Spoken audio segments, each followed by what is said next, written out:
Sathis and Sabarish Malaysian twin case. Have you ever heard of this case, especially before the 2020 COVID 19 pandemic? If you are a true crime lover, you might have heard of this case, or maybe not, because this case became famous mostly among Indians worldwide. It was all because a Tamil movie called Thadam was released in 2019, and this movie is a fiction movie based on twin true crime cases worldwide. That movie was also inspired by this twin case and other twin cases worldwide. This movie became a super hit that even Hindi and Telugu filmmaker remade this movie in their languages. So you can imagine, the audiences was so curious that they even searched and got to know about these twin cases that inspired this movie. So that is why I am making the Luckiest Twins Series. This series is only available on my YouTube channel and Spotify podcasts. In this first episode, we are going to start with Sathis and Sabarish case. Welcome to Boost Food TV. I am Tara, the storyteller. Are you ready? Let's dive in.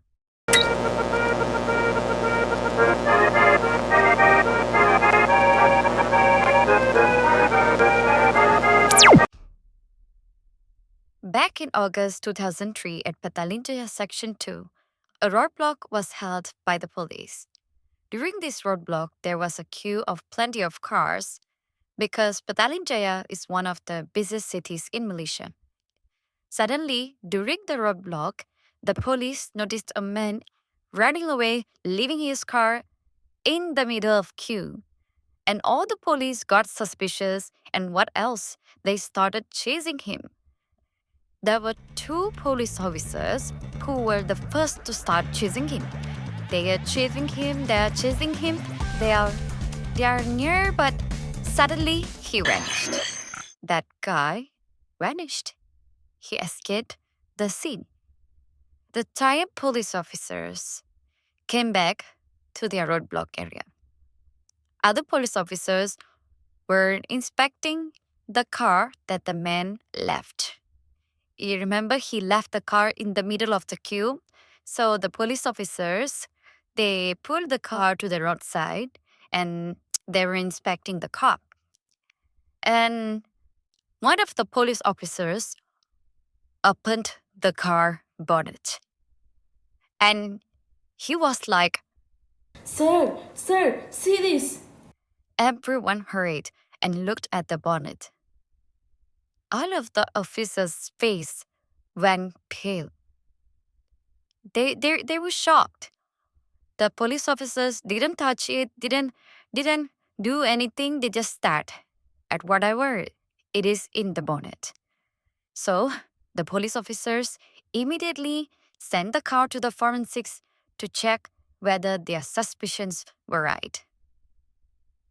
So after this roadblock incident, at the police station, police started to track the number plate of the car that the guy left. I mean, the guy is suspicious. And also, after the police officers found something in the bonnet, they had to track down who is it and everything. They want to get to know. Meanwhile, the forensic team came up with the result to the police officers, and the police officers were right. Whatever they thought, it was right. The forensic team told that they found 166,336 grams of cannabis and 1,762 grams of raw opium packed in transparent plastic bags. So that was the thing that the police officers saw in the car bonnet. That is why they didn't dare to touch it. After a few days, which is on 5th August 2003, the police found the address of the car owner. The address of the house is number 26 Jalan SS 2/19 Petaling Jaya. The police teamed up and set up an immediate operation to catch them in the house. The police arrived there.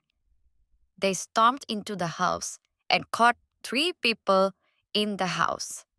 So, do you remember the 2 police officers who chased the men during the roadblock? Yeah, they were also in the team. So, when they look at that 3 people, their faces went pale again. They were so shocked in an instant after seeing them, because there were not only 1 people but 2 people who looked like the men they chased at the roadblock incident. Not 1 but 2 people. They looked the same. There were 3 people in the house. One of them was not the person they saw during the roadblock, obviously, but the second and the third person were the men that they saw during the roadblock. The police got confused and they have no choice. They questioned them on the spot. One of them, the looked alike guy, told that. Sir, we are twins. So let me summarize. On 5th August 2003, the police arrested Devaraj, aka the elder brother of the twin. The second person is Sathis Raj, the first twin. And the third person is Sabarish Raj, the second twin. So in total, 3 people.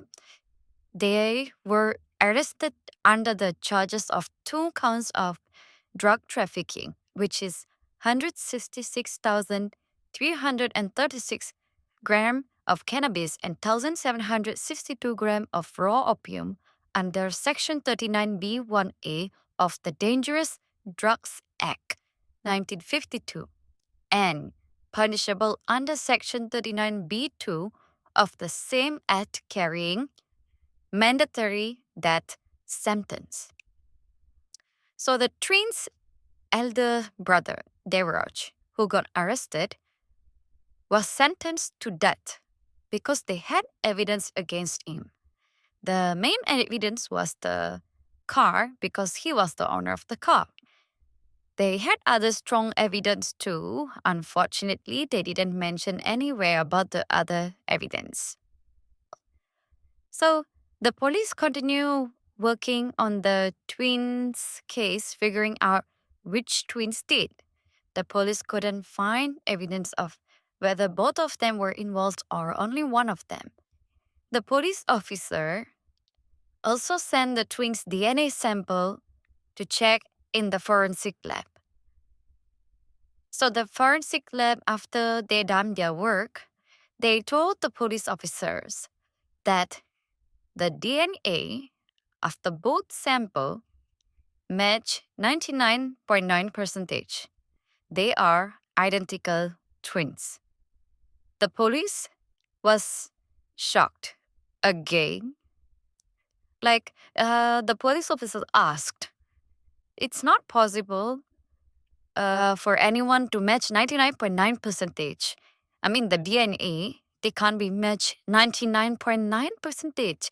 Everyone has different DNA. How could this possible? And the forensic team explained that there is a possibility of DNA 99.9% match when it comes to identical twins. And then only the police team understood. And yeah, it made them even harder for them to solve the case. So they continue investigating that case. They continued, and it took nearly 5 years.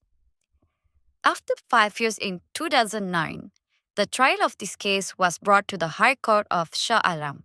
The judge of this trial was Justice Zahara Ibrahim. The case prosecutor was Deputy Public Prosecutor Rosida Abu Bakar. The lawyer that represents both twins was Counsel Gurbachan Singh. So when the trial started, There were 8 witnesses who were giving their statement. None of the witnesses hardly even convincing that which twin did. Among the 8 people, there were 2 of them that everybody eagerly waited to hear their statement, including the reporters. So guess who? The 2 police officers who were chasing one of the twin. So the first police officer, he's Chief Inspector N. Segaran. Here, he gave a statement that I was the one chasing him, uh, but I need some time to figure it out. Nobody expected this. Really, nobody expected this. I don't understand why did he just finish the statement only this short.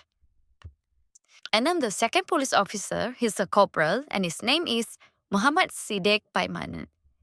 He said that I was chasing the guy. When I chased the guy, I saw that guy wearing spectacles. But on the day of the arrest, I didn't see anyone wearing spectacles. So that's why I couldn't identify which twin uh, is the culprit.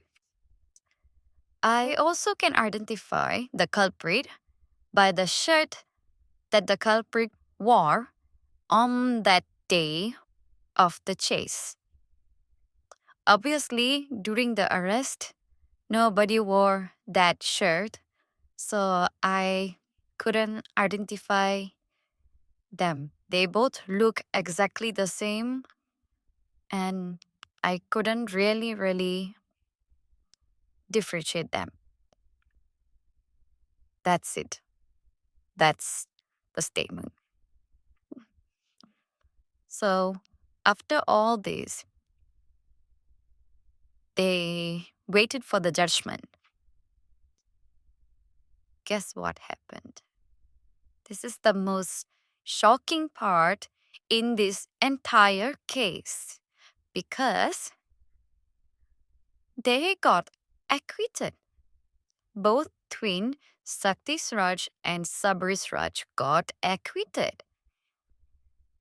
They escaped that sentence.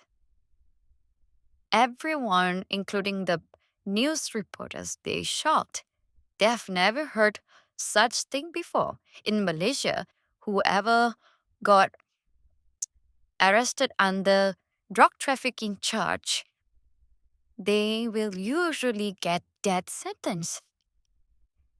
And then what else? All the reporters queue up to ask question to the judge.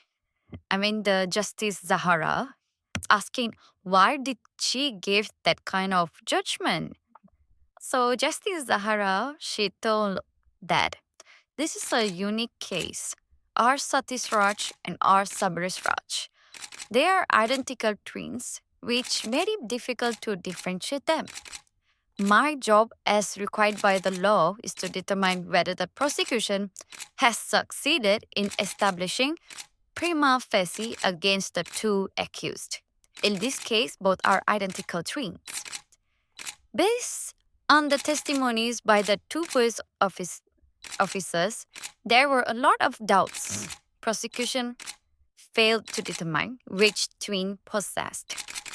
She said, although one of them was indeed in possession of the drugs, she was acquitting both because she could not afford to send the wrong person to the gallows. That is what she said. After Justice Zahara's judgment, the twin, both clad in white shirts, cried and hugged each other. So that's the story, the real story that happened. Nobody really expect this ending, especially in Malaysia. I think it was the first time they got unique ending like this. So that's all from me. Thank you guys for watching Boostpoo TV, and please subscribe to my Boostpoo TV channel like, and share. And please comment. I would like to know your opinions, okay? Thank you. Oh, and also let me know if you have anyone you know, like the twins who had committed crime. It's okay, even if it's simple crime. You can let me know in the comment below. I would like to know. Okay, bye.